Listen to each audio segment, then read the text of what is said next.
नमस्कार मित्रांनो, भावना तुझ्या माझ्या या यूट्यूब चॅनलवर आपले सर्वांचे स्वागत आहे.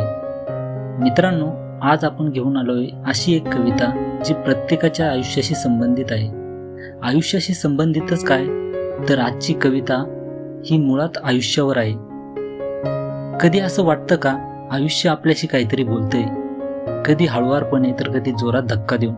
आज मी त्याच आयुष्याशी थोडं बोलायचं ठरवलंय, कारण काही प्रश्न मनात आहेत आणि काही उत्तर त्या आयुष्याजवळ आहेत. मित्रांनो, कवितेचं नाव आहे आयुष्यावर बोलू काही. चला तर मग वेळ न घालवता आपण आपल्या कवितेला सुरुवात करू. खूप काही दिलंस तू आणि बरंच काही घेतलंसही, पण तरीही रुसणं नाही तुझ्यावर, कारण प्रत्येक जखमेबरोबर शिकवलंसही तू शिकवलंस की हरल्यानंतरही जग थांबत नाही आणि जिंकणं म्हणजे फक्त स्पर्धा नाही तर स्वतःवर विश्वास ठेवणं असतं. कधी तू डोळ्यात पाणी आणलंस तर कधी त्याच डोळ्यात स्वप्न भरलीस. तुझ्या प्रत्येक वळणावर एक नवा अर्थ दिलास, जिथं पडणं म्हणजे नव्या उभारीची सुरुवात ठरली. तू तोडतोस, तू पुन्हा जोडतोसही. कधी शांततेत उत्तर देतोस तर कधी गोंधळातही दिशा दाखवतोस.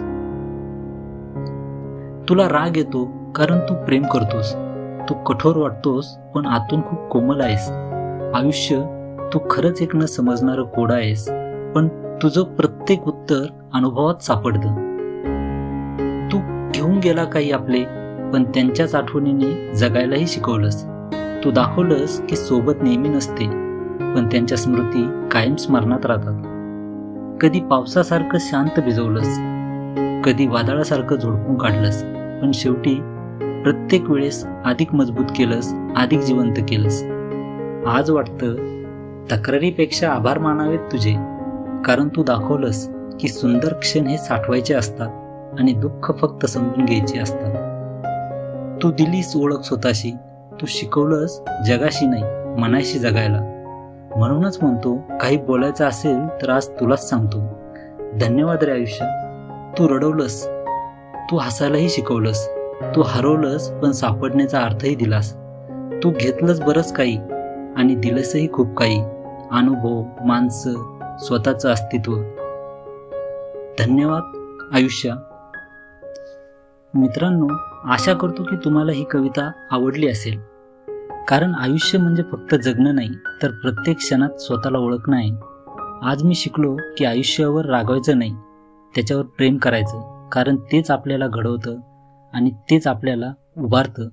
प्रत्येक पडणं ही हार नसते, ती पुढच्या उभारीची सुरुवात असते. म्हणूनच म्हणतो, आयुष्य तू रडवलंस तरी धन्यवाद, कारण तुझ्यामुळेच मी आज इतका मजबूत झालोय.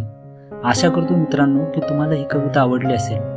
जर तुम्हाला ही कविता आवडली तर चॅनलला सबस्क्राईब करायचं विसरू नका. आणि हो, पुढील कवितेसाठी कमेंटमध्ये आपला विषय नक्की मांडा, मी त्यावर लिहिण्याचा प्रयत्न करेल. चला तर मग भेटूया पुढच्या व्हिडिओमध्ये एक नवी कविता घेऊन. आपला मित्र पवन पाटील. धन्यवाद.